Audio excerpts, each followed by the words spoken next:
Welcome to Maheshan IAS. Your rank is our responsibility. जय हिंद दोस्तों। Starting is easy but continuing is hard. ये line आज चल रही है डोनाल्ड ट्रंप के दिमाग में। दोस्तों इस तस्वीर को ध्यान से देखिए। इस तस्वीर में आप देख रहे होंगे एक गेट एंट्री का है और ये गेट एग्जिट का है। डोनाल्ड ट्रंप ने बहुत आसानी से इस गेट से एंट्री तो ले ली, लेकिन अब एग्जिट का दरवाजा जो है बंद हो चुका है और डोनाल्ड ट्रंप जो है वो इसी में फंसा हुआ है। दोस्तों ये ऐसा समुद्र है जहां पे वो किनारा ढूंढ रहा है लेकिन किनारा नहीं मिल रहा है। दोस्तों माइक टाइसन ने एक बात कही थी बहुत समय पहले। क्या कहा था उन्होंने? Everyone has a plan until they get punch in the mouth. सबके पास प्लान होता है जब तक उसके मुंह पे एक जोरदार तमाचा नहीं लगता, एक जोरदार पंच नहीं लगता, तब तक सबके पास प्लान होता है और जब लग जाता है तो प्लान फेल हो जाता है। आज डोनाल्ड ट्रंप की स्थिति कुछ ऐसी ही हो गई दोस्तों। डोनाल्ड ट्रंप ने जिस मंसूबे के साथ इस वॉर को शुरू किया था वो सारे मंसूबे फेल हो गए। डोनाल्ड ट्रंप ने सोचा कि भाई खेमनेई को मारूंगा, खेमनेई को मारने के बाद वहां की जनता विद्रोह करेगी और विद्रोह करने के बाद मैं आसानी से वहां की सत्ता को परिवर्तन कर दूंगा, रेजीम को चेंज कर दूंगा। लेकिन ऐसा कुछ भी नहीं हुआ। जो भी प्लान था वो सारे प्लान फेल हो गए, सारे प्लान उसके अकॉर्डिंग नहीं हुए दोस्तों। चाहे प्लान ए हो प्लान बी हो, सारे फेल हो गए दोस्तों। इसके पीछे की कहानी आप समझिएगा तो बहुत अच्छे से आपको एक नई चीज जानने को मिलेगी। ये वीडियो काफी लंबा होगा लेकिन ध्यान से समझते रहिए, एक एक चीज को मैं आपको बताऊंगा। सबसे पहले हुआ क्या है, ये है यूएस एयरक्राफ्ट। ये पूरी तरीके से क्रैश हो गया है, पूरी तरीके से क्रैश हो गया। इसका नाम है KC-135। इन स्टेटमेंट यूएस सेंट्रल कमांड से 2 KC-135 tankers were flying in friendly air space in western Iraq. 1 aircraft crash कर गया है। ये तस्वीर आपको मैं दिखाता हूं, यहां पे देखिए ध्यान से तस्वीर। ये है वो, और ये क्रैश कर गया। यूएस का एयरक्राफ्ट है। यूएस का सिर्फ ये एकमात्र एयरक्राफ्ट नहीं है, इसके पहले भी आपने देखा होगा बहुत सारे एयरक्राफ्ट जो है क्रैश कर गए। दोस्तों ईरान जो है एक बहुत छोटा सा देश, ईरान जो अमेरिका के सामने कोई औकात नहीं है जिसकी, उसने आज अमेरिका को बता दिया कि अगर मंसूबे बहुत मजबूत हो, इरादे बहुत मजबूत हो और देश और मातृभूमि की बात हो। देखो ईरान के जो लोग हैं ना, अब वो शहादत के लिए लड़ रहे हैं। उनको जीतने के लिए नहीं लड़ रहे हैं, वो शहादत के लिए लड़ रहे हैं। They want to be a martyr, है ना, वो शहीद बनना चाहते हैं, उनको शहादत चाहिए। वो इस जंग को लड़ने के लिए नहीं जीत रहे हैं, ये वो इस जंग को अपनी मातृभूमि अपने देश के लोगों के लिए लड़ रहे हैं। और यहीं पे जो है पासा पलट चुका है, यहीं पे पासा पलट चुका है, क्योंकि जंग नहीं लड़ी जा रही है, अब अपने देश अपने मातृभूमि की लड़ाई लड़ी जा रही है। The Islamic resistance in Iraq, a coalition of Iraq backed armed faction claim responsibility for shooting down the US KC-135। और KC-135 को शूट करने का रिस्पांसिबिलिटी भी ले लिया है कौन? The Islamic resistance in Iraq. और ये देखिए यूएस सेंट्रल कमांड का जो ये ट्वीट आया है जिसमें उन्होंने बोला है कि भाई यूएस KC-135 जो है हम लॉस्ट कर गए हैं, ये क्रैश कर चुका है और इसमें जितने भी क्रू मेंबर्स थे वो सारे जो है मारे गए हैं। इसमें कोई भी व्यक्ति बचा नहीं है। इसका रेस्क्यू ऑपरेशन भी चल रहा था, चिनूक हेलीकॉप्टर से इसका रेस्क्यू ऑपरेशन भी चल रहा था। अब देखिए एक और बात आपको बताता हूं। आपने देखा हो कि बहुत समय से जो नया खेमनेई है, जो नया अयतुल्ला है, वो सामने दिख नहीं रहा है। अब जब सामने नहीं दिख रहा है तो सामने बोल दिया कि मारा गया, मारा गया। फिर बात चली कि नहीं मारा नहीं गया है, वो जिंदा है। तो फिर बोला गया कि वो कोमा में है, उसका पैर डैमेज हो गया है, उसका फिजिकल कंडीशन ठीक नहीं है। और सही बात है, अभी तक हमने खेमनेई को सामने से देखा नहीं, उनका फिजिकल अपीयरेंस हमने देखा नहीं, टीवी पे वो सामने आए नहीं, मीडिया को उन्होंने कुछ बोला नहीं। तो डोनाल्ड ट्रंप को मौका मिल गया। वो क्या कह रहा है? He is damage but probably alive. कह रहा है कि वो डैमेज है लेकिन हो सकता है वो जिंदा हो। Trump on Iran new supreme leader Mustafa Khamenei. ठीक है, तो इस तरह का जो है बयान दिया जा रहा है। लेकिन एक और बात आपको बताऊं दोस्तों, Iran new supreme leader Mustafa Khamenei lost a leg in a coma. ये खबर आ रही है, ये रिपोर्ट, ये ऑफिशियल न्यूज नहीं है, लेकिन ये चीज आप देख लीजिए एक बार, इसको देखिए ध्यान से। अयतुल्ला मुज्तबी खेमनेई ने कल अपने ट्विटर हैंडल से पहला ट्वीट किया है। ये पहला ट्वीट था। उन्होंने क्या कहा है ध्यान से समझिए। I urge our neighbour to close this bases. उन्होंने बोला कि जो भी हमारे आस पड़ोस के देश हैं, कतर, बहरीन, यूएई, सऊदी, जो भी आस पड़ोस के देश हैं, वो सारे देश, उनके देश में जो भी यूएस का बेस है वो सारे यूएस बेस को वो क्लोज कर दे। अगर वो यूएस बेस को क्लोज कर देंगे तो हम उन पर अटैक नहीं करेंगे। ये बोला उन्होंने। As soon as possible by now it should be clear that the United States claim of bringing security and peace to the region has proven to be nothing more than a lie. बोला कि भाई अगर आप अपने यहाँ के base कर देंगे हम आप पे अटैक नहीं करेंगे, लेकिन अगर अपने यहाँ पे आप यूएस का बेस अगर रखेंगे तो आपके ऊपर हमें अटैक करना पड़ेगा। ये हमारी मजबूरी है। देखो अमेरिका के दोस्तों यही चाल है। अमेरिका कभी भी, आपने एक भी न्यूज सुनी क्या जहां पे आपने देखा होगा कि अमेरिका के ऊपर अटैक हो गया? अमेरिका के ऊपर अटैक एक भी नहीं होगा और अमेरिका के ऊपर अटैक हुआ भी नहीं है। ये सारे अटैक कहां पे हो रहे हैं? अमेरिकन बेसिस पे हो रहे हैं, जो इन देशों में, जो गल्फ कंट्रीज में, मिडिल ईस्ट में अमेरिका ने बना रखे हैं। ये तो भारत का एक तरीके से, भारत की जो शक्ति है वो इतनी मजबूत है, भारत के नेतृत्व इतना मजबूत है कि भारत के आसपास जो है अमेरिका का उतना कोई बड़ा बेस नहीं है। डिएगो गार्सिया उसकी कहानी अलग है, लेकिन भारत के आसपास देखिए, भारत का जो हमारा बाउंड्री है, जो डोमेस्टिक बाउंड्री है, उसके आसपास जो है अमेरिका का कोई बेस नहीं है। हमने अपने देश में कोई बेस नहीं बना, लेकिन इन सब देशों को अगर आप देखोगे, गल्फ कंट्रीज को, मिडिल ईस्ट के कंट्रीज को, इन लोगों ने अपने देश के अंदर अमेरिका का बेस बना रखा है। भारत में ऐसा कुछ नहीं है। तो इसीलिए जो है खेमनेई ने बोल दिया कि भाई हम एश्योर कर रहे हैं आपको कि भाई अगर आप लोग जो है वहां पे नहीं करेंगे तो हम आपके ऊपर अटैक नहीं करेंगे। दोबारा इन्होंने बोल दिया कल कि भाई जो स्टेट ऑफ हॉर्मुज है उसको हम लोग ब्लॉक रखेंगे। तीसरी बात इन्होंने क्या की, ये जो महत्वपूर्ण बात है कि I assure you that we will not refrain from avenging the blood of our martyrs. इसका मतलब ये हुआ कि जो भी शहीद लोग हुए हैं, जितने भी शहादत जिन लोगों ने दी है, उनका बदला लिया जाएगा। और ये बात जो है इन्होंने कह दी है, यानी कि ईरान अब झुकने के मूड में नहीं है दोस्तों, ईरान अब लड़ने के मूड में, ईरान अब मरने के मूड में है। ईरान के अंदर जो लोग हैं उनके अंदर जो देशभक्ति है, जो पेट्रियोटिज्म है, उसकी भावना इन लोगों ने जगा दी। किन लोगों ने? इजराइल और अमेरिका ने। उनका जो डिसीजन था शुरू में ही खेमनेई को मारना और खेमनेई के साथ साथ उसके परिवार को खत्म करना और साथ ही साथ जो और भी जो लीडर्स थे उनको खत्म करना, ये बहुत गलत डिसीजन था। और इसके वजह से क्या हुआ, जो समर्थक थे उन लोगों के, वो लोग रोड पे आ गए, बल्कि जो अगेंस्ट में थे वो लोग रोड पे नहीं आए।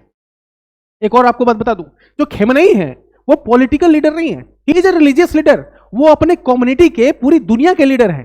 तो बहुत सारे उस कम्युनिटी के जितने भी मेंबर हैं उनके प्रति एक संवेदना है, वो भी समझना होगा हमको। ये गलत डिसीजन लिया गया, जो है कैलकुलेट नहीं कर पाया अमेरिका या फिर इजराइल की। अगर ये सिचुएशन होता है तो फिर क्या हो सकता है। आप सोचिए ना, आज 12, 13, 14 दिन होने वाले हैं इस वॉर को। 28 तारीख को शुरू हुआ, 13 तारीख है। किसी ने सोचा था क्या ईरान जो है, अमेरिका और इजराइल दो देश है ना, यूएसए और इजराइल दो देश है, इन दोनों देशों के सामने ईरान जो है टिक पाएगा कैसे भी? किसी ने ये उम्मीद नहीं की थी। लेकिन ईरान ने क्या किया, उनके आयरन डोम से लेकर उनके जितने भी इंटरसेप्टर थे सबको उड़ा दिया। तो ये दिखाता है कि ईरान को अगर हल्के में उन लोगों ने लिया है, ये मिस कैलकुलेशन है। और मिस कैलकुलेशन के साथ कभी भी अगर आप वॉर में जाते हैं तो मुंह पे तो तमाचा मिलता है, और ये लोग मुंह पे तमाचा दे भी रहे हैं। यहाँ पे एक और लाइन देखिए क्या कहा है। एक तरफ तो कह रहा है ये डोनाल्ड ट्रंप कि भाई ये लोग दिख नहीं रहे हैं, खेमनेई दिख नहीं रहा है, खेमनेई मारा गया, खेमनेई जो है कोमा में है, खेमनेई जो है, खेमनेई का पैर टूट गया है, ये हो गया है, वो हो गया है। फिर आप यहाँ पे देखिए ना, US President Donald Trump said on Thursday that he believes that the leader is still alive but may have suffered serious injury. ये बोल रहा है। लेकिन एक तरफ खेमनेई क्या कह रहे हैं, खेमनेई कह रहे हैं यहाँ पे कि we will extract compensation from the enemy। तीन चीजें बोली है, ध्यान से समझना एक बार, कि जितना हमारा नुकसान हुआ है उसका हर्जाना हमारा दुश्मन देगा। पहला बात ये कहा। दूसरा बात क्या कह रहे हैं कि इफ दे रिफ्यूज, अगर वो मना करते हैं, we will seize as much their asset as we deem appropriate। तो पहले तो बोल रहे कि मान लो हमारा 500 रुपए का नुकसान हुआ तो 500 रुपए तुम हर्जाना दे दो। ठीक कह रहे हैं कि अगर 500 रुपए तुम हर्जाना नहीं दोगे तो हम क्या करेंगे, तुम्हारे 500 रुपए की प्रॉपर्टी हम जो है क्या जब्त कर लेंगे। ये तो पहली बात हो गई, हर्जाना दो, नहीं दोगे तो जब्त कर लेंगे, यानी कि सीज कर लेंगे। तीसरी बात क्या की कि अगर जब्त भी नहीं करेंगे तो डिस्ट्रॉय कर देंगे, यानी कि खत्म कर देंगे। क्या नीति है बनाई है भाई खेमनेई ने।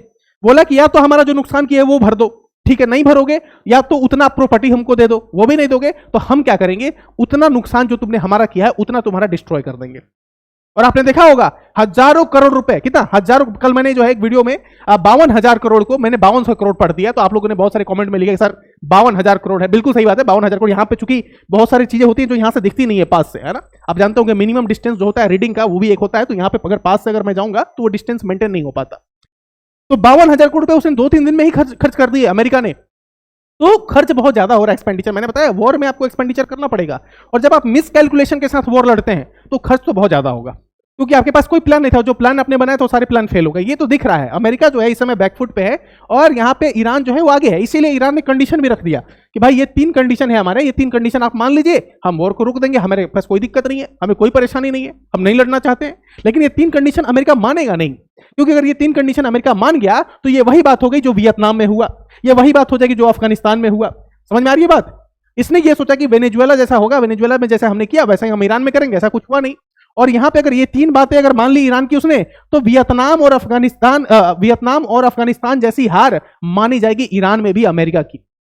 समझ में आ रही है बात आपको। तो इस बात को आप ध्यान से समझिए। इसीलिए तेहरान टाइम्स जो सबसे बड़ा अखबार है, न्यूज़पेपर है ईरान का, उसने लिखा है ही बेट बिग ही लॉस्ट बिग। उसने बड़ा दांव खेला लेकिन बड़ी हार मिली। क्या बात कहा है उसने। अब देखिए ना, यहाँ पे ये सैनिक मारे जा रहे हैं, अमेरिका के सैनिक मारे जा रहे हैं, उनके ताबूत है, और यहाँ पे डोनाल्ड ट्रंप जो है वो क्या कर रहा है, सलामी दे रहा है, रेस्पेक्ट दे रहा है, सैल्यूट कर रहा है। तो इस तरह के अगर चीजें होंगी, जब आप मिस कैलकुलेट करके अगर आप वॉर में कूदेंगे तो भाई नुकसान तो आपको झेलना पड़ेगा, और वो अमेरिका झेल भी रहा है। लेकिन दिक्कत यही बात है कि एक अमेरिका के इंटरेस्ट की वजह से, एक इजराइल के इंटरेस्ट की वजह से पूरी दुनिया पर इसका असर पड़ रहा है, और उसमें भारत भी है, और ये सबसे गलत चीज है। ठीक है, क्योंकि स्टेट ऑफ हॉर्मुज बंद है, और स्टेट ऑफ हॉर्मुज जो है ये सबसे बड़ा टूल था। यही तो मैं बताना चाह रहा हूं कि यूएसए ने कभी ये नहीं सोचा था कि इस दिन को देखना पड़ेगा जहां पे एक स्टेट ऑफ हॉर्मुज बंद कर देगा ईरान, और इससे पूरी दुनिया की इकोनॉमी पर असर पड़ जाएगा। अमेरिका ने कभी ये नहीं सोचा था भारत के साथ डील करने की वजह से, के टाइम में, ट्रेड डील करने के टाइम में, कि हमको भारत को परमिशन देना पड़ेगा कि तुम जाकर रशिया से तेल खरीदो। ये कभी नहीं सोचा था अमेरिका ने, लेकिन परिस्थिति ऐसी बन गई है दोस्तों, स्ट्रेट ऑफ हॉर्मुज बंद है, कुछ नहीं हो रहा है। यहां पर देखिए ना, strait of Hormuz must remain close as tool to pressure enemy, Iran से न्यू सुप्रीम लीडर। इनके पास हथियार है भाई, दुश्मन के ऊपर अपना प्रेशर बनाने के लिए स्टेट ऑफ हॉर्मुज का ये लोग यूज कर रहे हैं, और करेंगे भी क्यों ना, क्योंकि ये इनका स्ट्रैटेजिक पॉइंट है। आगे देखिए, आपको एक और चीज दिखाता हूं। Iran new supreme leader was to attack US bases in Gulf, keep strait Hormuz close.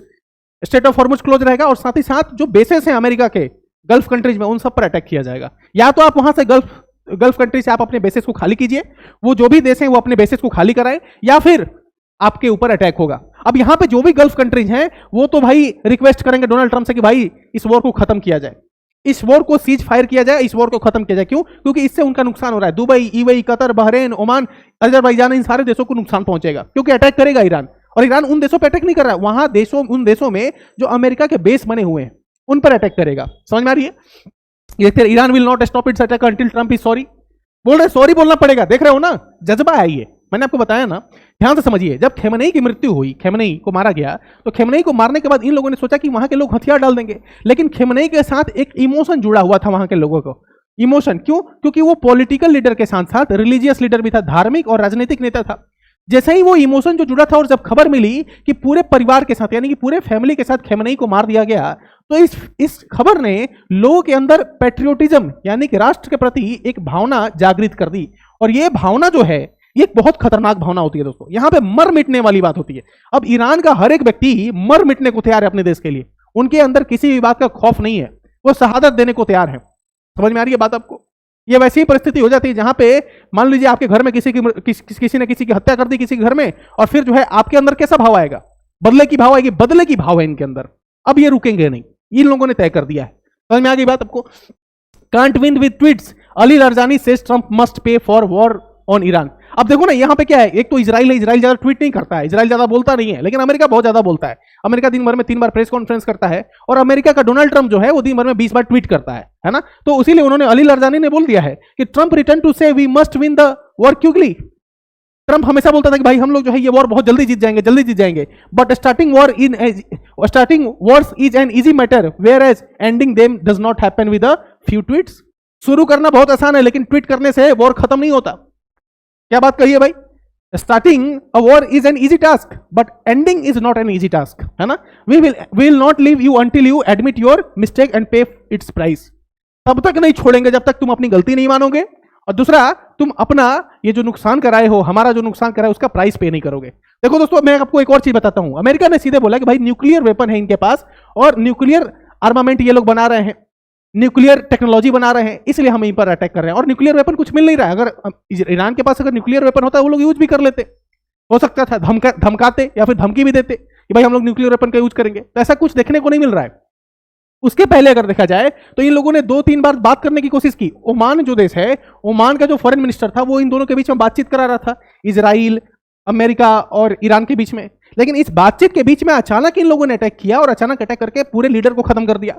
अब ये बदला लेने वाली बात हो गई है, और इसीलिए उन्होंने कह दिया है कि we will not leave you until you admit your mistake और pay for its price. Simple सी बात है। अब देखिए इसका असर भारत पे कैसे पड़ा। कल भारत में खूब खबर चली कि भाई ईरान का हॉर्मुज जो है वो क्लियरेंस दे दिया है इंडिया को कि भाई आप जो है अपना शिप को आप ले जाइए, कोई दिक्कत नहीं, कोई रोक टोक नहीं होगा। भारत के जो विदेश मंत्रालय है, विदेश मंत्री जो है एस जयशंकर, उन्होंने बात कर ली है आरागाची से, और उन लोगों की बातचीत के बाद ये डिसाइड हुआ है कि भाई स्टेट ऑफ हॉर्मुज से इंडियन फ्लैग्ड जो शिप्स होंगे वो पास कर लेंगे। लेकिन ये खबर जो है ये झूठी निकली। समझ में आ रही है? ये खबर जो है झूठी निकली, क्योंकि ऑफिशियल कोई प्रेस रिलीज में ऑफिशियल नोटिफिकेशन नहीं आया मिनिस्ट्री ऑफ एक्सटर्नल अफेयर्स की तरफ से, प्रेस इंफॉर्मेशन ब्यूरो की तरफ से, या फिर विदेश मंत्रालय की तरफ से, कहीं से भी कोई खबर नहीं आई। तो एक तरीके से ये खबर झूठी निकली। अब इसका देख लीजिए, पूरे भारत में जो है हाहाकार मचा हुआ है। ईरान यूएस के कॉन्फ्लिक्ट की वजह से $7 बिलियन का जो है $7 बिलियन का जो है नुकसान चल रहा है। गुजरात में सेरेमिक हब है ना वहां पे, तो उसका जो है वो फैक्ट्री सारे बंद होने वाले हैं। मोराबी एक जगह है, वहां पे जो सेरेमिक हब है वो भी बंद होने वाला है। तो बहुत सारे नुकसान होने, 400 फैक्ट्री बंद होने वाले, 400।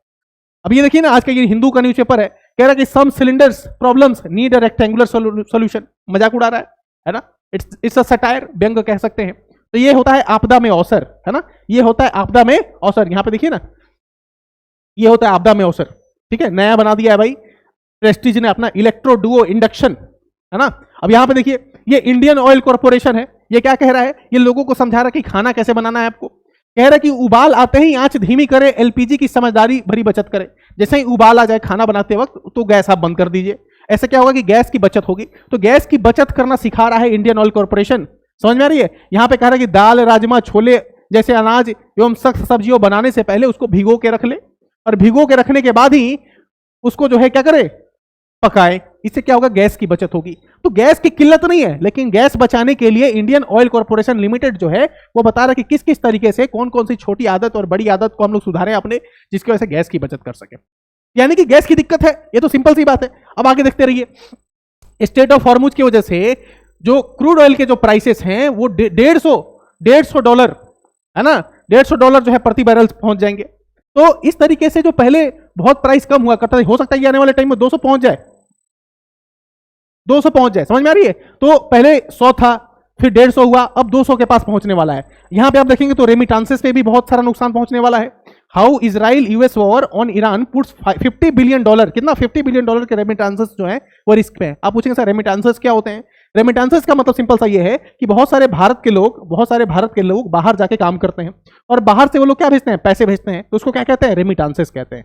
उसको क्या कहते हैं, रेमिटांसेस। बाहर जो भी भारतीय रहते हैं वो अपने घर के लोगों को पैसे जो भेजते हैं उसको हम लोग रेमिटांसेस कहते हैं। तो उसके ऊपर भी बहुत ज्यादा रिस्क है $50 बिलियन का। फिर आप देखिए कल प्रधानमंत्री नरेंद्र मोदी जी ने भी बात की, क्योंकि परिस्थिति अब गंभीर हो गई है ना। पहले हमको लगा कि वॉर जल्दी खत्म हो जाएगा तो हमको क्या लेना देना है, तो ईरान को हमने फोन भी नहीं किया। ईरान का खेमनेई नहीं मारा गया तब भी हमने कंडोलेंस नहीं दिया, हमने दुख व्यक्त नहीं किया। ईरान का आइरिस देना मारा, आइरिस देना को उन लोगों ने पानी में डूबा के मार दिया टॉर्पीडो चला के, तब भी हमने अपना दुख जाहिर नहीं किया। लेकिन अब जब 13-14 दिन हो गए, भारत में गैस की किल्लत हो गई, गैस के प्राइस बढ़ गए, क्रूड ऑयल के प्राइस बढ़ गए, स्टेट ऑफ हॉर्मुज बंद हो गया, तब जरूरत पड़ा कि भाई अब ईरान से बात करना पड़ेगा। तो भारत के प्रधानमंत्री ने कल फोन किया ईरान में, और ईरान के राष्ट्रपति से बात की। और ईरान के राष्ट्रपति से बात करने के बाद उन्होंने जो है ये बताया कि भाई हमने मसूद पेजकिशियां से बात कर ली है। ठीक है, डॉक्टर मसूद से जो है उन्होंने बात कर ली है, और ये जो है उन्होंने ट्वीट किया और बताया कि भाई हमारी बातचीत हो गई है, और हमने जो है सेफ्टी ऑफ इंडियंस पे बात की है, फ्लो ऑफ गुड्स पे बात की है, एनर्जी पे बात की है, और हमारी टॉप प्रायोरिटीज क्या है उस पर बात की है। तो इन 4 मुद्दों पे बात की।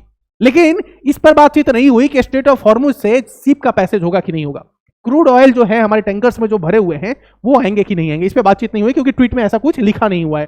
फिर आप यहां पे देखें तो आज जो है, आज की खबर है, सुब्रमण्यम जयशंकर ने सैयद अब्बास आरागाची से बात की है, और इसमें भी अगर आप देखेंगे तो इस पर कोई बातचीत नहीं हुई है ना, कि जो स्टेट ऑफ हॉर्मुज है वहां से पैसेज मिलेगा हमारे टैंकर्स को, इस पर कोई बातचीत नहीं हुई है। तो कल की जो पूरी खबर थी उस पर अभी कोई ऑफिशियल न्यूज हमारे पास नहीं आया है। लेकिन कल के एक सम्मेलन में प्रधानमंत्री नरेंद्र मोदी ने एक बात जरूर कही कि भाई भारत का जो विपक्ष है वो हमारा मजाक उड़ा रहा है। भारत का विपक्ष जो है इस मौके का फायदा उठाकर सरकार के खिलाफ और देश में एक पैनिक क्रिएट कर रहा है। लेकिन एक बात उन्होंने बोल दी कि भारत इस संकट से और भी मजबूत बनकर उभरेगा।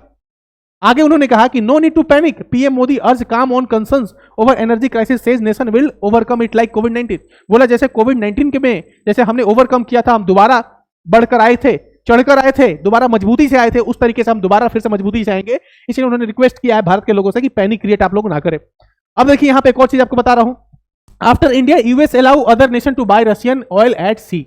सिर्फ इंडिया ही नहीं, बाकी सारे कंट्रीज को भी रशिया से तेल खरीदने की परमिशन मिल रही है, जिनके ऊपर सैंक्शन लगा हुआ था। तेल खरीदने पे सैंक्शन लगा हुआ था, अब तेल खरीदने के लिए बोला जा रहा है। तो इस समय अगर सबसे ज्यादा फायदा में कोई है तो वो है व्लादिमीर पुतिन। समझ में आ रही है बात आपको? और आराम से यहां पे देखिए ना, Russian Putin speak to Iranian counterpart offers ऑफर्स कंट्रोलेशंस। अब यहां पे Russia rakes in $150 million a day in extra revenue from surging oil prices. जैसे ही ऑयल के प्राइसेस बढ़ रहे हैं, रशिया के पास पैसे ज्यादा पहुंच रहे हैं। समझ में आ रही है? पहले डिस्काउंट रेट में बेचता था तो पैसे कम मिलते थे, और डिस्काउंट रेट पे इसलिए बेचना पड़ता था क्योंकि रशिया का जो इकोनॉमी है उसमें तेल बेचकर जो पैसे मिलते हैं उसका बहुत ज्यादा कंट्रीब्यूशन है। और अभी जो अगर तेल के दाम बढ़ गए हैं तो इससे बहुत ज्यादा पैसा मिल रहा है रशिया को, रेवेन्यू उसका इंक्रीज हो गया है, और ये सबसे फायदे की बात है रशिया के लिए। ठीक है, Russia giving Iran targeting data to attack US asset, और इसीलिए रशिया मदद भी कर रहा है किसकी? ईरान की। इसमें इंटेलिजेंस शेयर कर रहा है, और इंटेलिजेंस शेयर करके यूएस के जो भी एसेट्स हैं उनके ऊपर अटैक करवा दे रहा है। तो यहां पे रशिया जो है वो चारों तरफ से फायदा, इसीलिए उन्होंने जो है पहले ही जब वो खेमनेई की मृत्यु हुई तो कंडोलेंस जो है पुतिन ने बहुत पहले ही दे दिया, क्योंकि उसको पता था कि ईरान जो है वो काफी स्ट्रेटेजिक लोकेशन है उसका। भारत और ईरान का संबंध आज से नहीं है दोस्तों, बहुत पहले से भारत और ईरान का संबंध है। तो हमें चाहिए था कि अगर हम कंडोलेंस पहले इशू करते, हो सकता है जैसे कि अभी चाइना के जितने भी शिप्स हैं उनका परमिशन है, वो पैसेज वो हो रहा है उनका, उसके ऊपर कोई रोक टोक नहीं है। भारत के साथ भी ऐसा ही होता। भारत को चाहिए था कि जब कंडोलेंस पहले भेजना चाहिए था खेमनेई की मृत्यु के बाद, खेमनेई को जब मारा गया तो उसके तुरंत बाद अगर हम लोग कंडोलेंस दे देते कि हाँ भाई हमें दुख है कि भाई किसी देश का एक जो है रिलीजियस और पॉलिटिकल लीडर मारा गया, बस हमें इतना ही करना था। इससे क्या होता है, एक मैसेज आता कि भारत जो है वो न्यूट्रल है। अभी क्या है कि हम न्यूट्रल नहीं दिख रहे हैं, है ना, we are tilted somehow towards Israel and America. ऐसा लग रहा है कि हम लोग झुके हुए हैं इजराइल और अमेरिका के पक्ष में और ईरान के हम लोग अगेंस्ट में हैं। तो ये एक गलत संदेश दे रहा है ईरान के प्रति, और ईरान के जो लीडर्स है वो इस बात को भली भांति समझ रहे हैं। शायद यही कारण है कि स्ट्रेट ऑफ हॉर्मुज से इंडियन शिप्स को पैसेज नहीं मिल रहा है। समझ में आ रही है बात? अगर हम लोग कंडोलेंस देते, अगर हम अपनी बात को रखते पहले, सिर्फ हमें क्या करना था, अपनी संवेदना को रखना था कि हाँ भाई ये चीजें गलत हैं, या फिर शोक संदेश दे देना था कि बस एक लाइन में लिखना था कि भाई जो मारे गए हम उनके प्रति शोक जाहिर करते हैं, बस। इससे क्या होता है कि हम लोग को लगता है कि भाई हम उनके साथ खड़े हैं। जैसे हम लोग इजराइल को फोन कर रहे हैं, जैसे हम इजराइल से घूम के आए, वैसे अगर उनके साथ करते तो न्यूट्रल, क्योंकि हमारा स्टैंड क्या है, हम न्यूट्रल रहेंगे, हम पीस डिप्लोमेसी टॉक की बात करेंगे। लेकिन वो चीजें दिख नहीं रही हैं, वो तो सिर्फ हम लोग ट्विटर पे और लिख रहे हैं, वो चीजें दिख नहीं रही हैं। अब एक और चीज आपको, Trump says America cashing in on oil rally as prices surge amid Middle East tension. America भी पैसे कमा रहा है। लेकिन आपको एक और चीज बताऊं दोस्तों, अमेरिका ने भारत के ऊपर एक नया टैरिफ लगाने का मन बना लिया है। और ये टैरिफ क्या है? ये टैरिफ है ये, है ना, कहां पे गया, सेक्शन 301 का यूज करके वो क्या कर रहा है, unfair trade practices by other countries that harm US businesses. बहुत सारे कंट्रीज हैं जो अनफेयर ट्रेड मीन्स का यूज करके जो यूएस की इकोनॉमी को बर्बाद करने की कोशिश कर रहे हैं, यूएस के बिजनेस को ठप करने की कोशिश कर रहे हैं, यूएस के बिजनेस को हैम्पर करने की कोशिश कर रहे हैं, उनके ऊपर अब एक्स्ट्रा टैरिफ लगेगा। समझ में आ रही बात? जैसे कि मान लो एग्जांपल देके समझाता हूं, भारत में जैसे कि सोलर पैनल है, सोलर पैनल के ऊपर आपने देखा था कि अमेरिका ने टैरिफ लगाया था। तो सोलर पैनल बनाने के लिए भारत में जैसे कि 100 रुपए लग रहे हैं, तो उसमें से गवर्नमेंट जो है क्या करती है, 60 रुपए सब्सिडी दे देती है, 40 रुपए कंपनी के लगे, 60 रुपए गवर्नमेंट के लगे। यानी कि अगर गवर्नमेंट, अगर इसको कंपनी जो है बाहर ले जाकर अगर 100 रुपए में बेचती है, यानी कि 60 रुपए तो उसको ऐसे ही मुनाफा मिल जा रहा है, क्योंकि 60 रुपए तो गवर्नमेंट का था। समझ में आ रही बात आपको? अब ये जो है सोलर पैनल ले जाकर अगर अमेरिका में बेचा जाए और वहां पे बेचा जाए कितने में, 500 रुपए में, 500 रुपए में, कंपनी के कितने लगे, 40 रुपए। समझ में आ रहा है? तो यहां पे 460 रुपए का सीधे मुनाफा हो जाएगा, किसको, उस कंपनी को।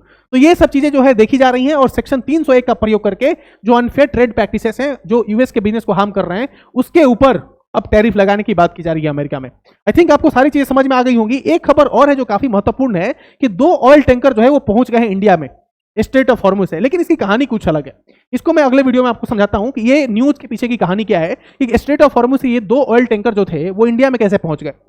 ये इंडिया के ऑयल टैंकर्स थे। 2 चीजें होती हैं, एक तो होता है फ्लैगशिप और एक होता है ऑनरशिप। मान लीजिए ये कोई शिप है, एक एग्जांपल समझ लीजिए, ये कोई शिप है, तो इसके ऊपर एक झंडा होगा, ठीक है। तो जरूरी नहीं है कि जो झंडा जिस देश का हो उसी देश का ये शिप हो, ये जरूरी नहीं है। और ये भी जरूरी नहीं कि जिस देश का शिप हो उसी देश का ये झंडा हो। समझ में आ रही बात? तो फ्लैगशिप और ऑनरशिप ये दोनों डिफरेंट चीजें होती हैं।